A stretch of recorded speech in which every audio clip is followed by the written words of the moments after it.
نبی پاک علیہ السلام کی خدمت میں عرض کیا گیا، یا رسول اللہ، ایک عورت رات کو نفل پڑھتی ہے، دن کو روزہ رکھتی ہے، ساری رات نفل پڑھتی ہے، اتنی عبادت گزار ہے، ہر روز نفلی روزہ رکھتی ہے، لیکن حضور وہ بد اخلاق بھی ہے۔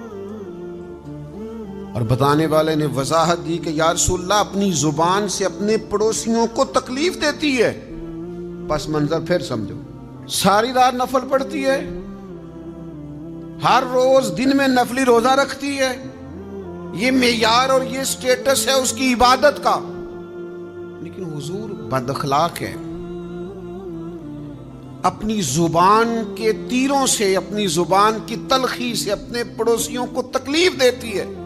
یا رسول اللہ صلی اللہ تعالی علیہ وسلم، آپ نتیجہ بیان فرمائیے کیا ہے؟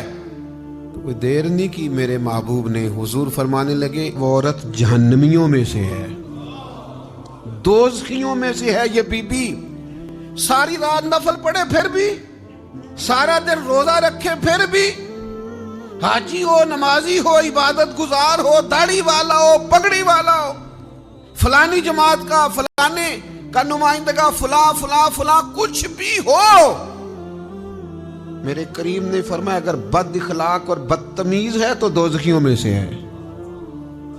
اس کا کیا مطلب ہوا؟ آپ توہین آمیز رویہ اختیار کریں، لوگ آپ کے شر سے پناہ مانگتے پھریں، سب کچھ ہے، اخلاق نہیں ہے۔ اگر آپ کے پاس اخلاق نہیں ہے تو آپ کے پاس کچھ نہیں ہے، آپ بیکار آدمی ہیں، آپ خالی آدمی ہیں، اس لیے کہ ہم اس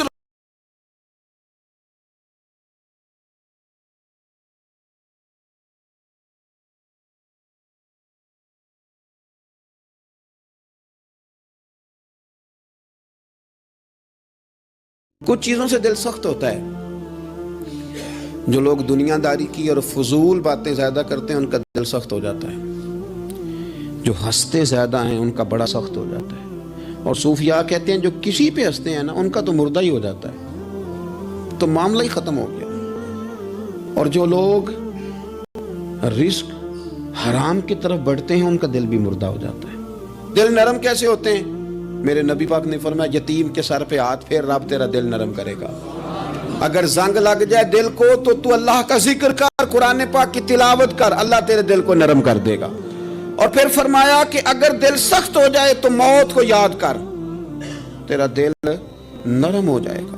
اچھوں کی صحبت اختیار کریں تو دل نرم ہو جاتا ہے۔ قبروں کی زیارت کریں، جائیں کبھی اپنے شہر کے قبرستان میں، غور کریں کہ وہ چودھری صاحب لیٹے ہیں، یہ علامہ صاحب لیٹے ہیں، وہ فلاں بہت بڑے افسر لیٹے ہیں، وہ دیکھو وہ میرا عزیز لیٹا۔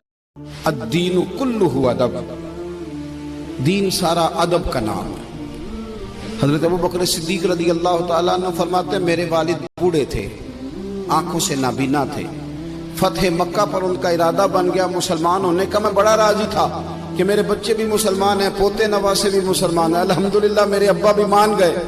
کہتے ہیں جب میں انہیں لے کر کے حضور کی بارگاہ میں گیا نا، نابینا تھے وہ، لے کر کے گیا تو اللہ کے رسول کھڑے ہو گئے اور حضور نے ایسا جملہ کہا کہ میں رو پڑا۔